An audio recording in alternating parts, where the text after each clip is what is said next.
the Scot out of the team since then. He was a bit of a hero at Notts County with a superb display. Was made man of the match in his first match, but we'll be a bit disappointed with that clearance, although it did find Richardson. Again, it's clipped over the top for Bennett. Super ball, and Bennett's hit the post. Oh, so close, so close. A great ball from Richardson to find him, though. The cheers went up, the crowd thought that was in. But credit Nick Richardson with a superb through ball there. And Gary Bennett knows where the goal is, had the keeper beaten, but... well, who knows? They could be on the way back to the centre circle. As it is, Chester still looking for that opener. Fisher down to the byline, pulls it back. Little bit overhit, but Flitcroft manages to reach it.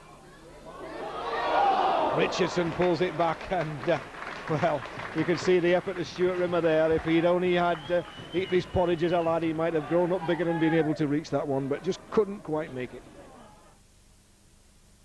Payne, only as far as Thomas. Edwards keeps it in, finds Carruthers. There's Quinn. No offside flag this time. Carruthers has got away from Alsford, and another great stop there from Brown. That's twice he's done it. First against Jimmy Quinn, and then against Martin Carruthers.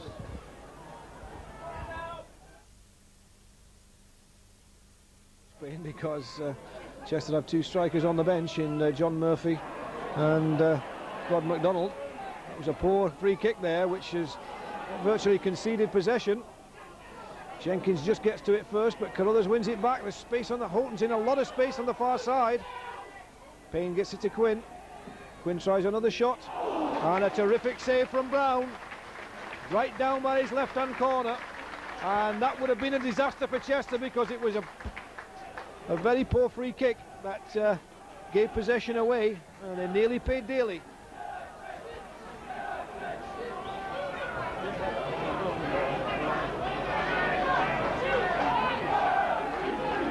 So that's 3 times Wayne Brown has done the business for his club there. That time at the expense of a corner. Edwards makes a late run, and again well, Edwards was on the halfway line just as Houghton was running in to take that, and Edwards made about 40 yards up there to meet that. Croft. Priest is a charge in running the centre forward position, but it's Bennett who gets the ball. Priest still calling for it, but the ball's still over there on the right. And Richardson's, well, I think it was aimed for Rimmer, although MacDonald was the nearest to it. Now then, Flitcroft finds Priest.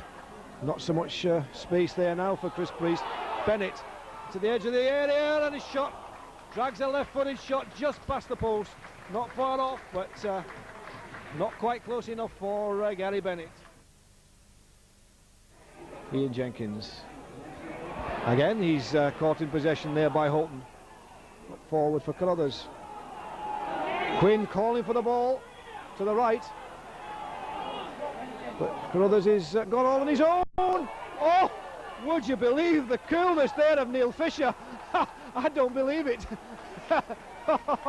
In front of his own goal, virtually on his 6-yard line. And he's playing Brazilian-type football. Oh, wee. I've seen it all. Well, Neil Fisher must be looking up saying, what's all the fuss about? Everybody else was trying to tell him of the danger of the situation, but he knew what he was doing. Alsford, well, there to find Flitcroft inside for Richardson. Goes for the return. Now then, can Chester make something of this as we move into the last 4 minutes? The centre comes in for Bennett. Gets his head to it, breaks for Priest, he's hit the post! Priest rattles it against the post from no more than 8 yards. Well, Priest got the winner here on Saturday against Winsford, but that time, for the second time tonight, Chester rattled the uprights.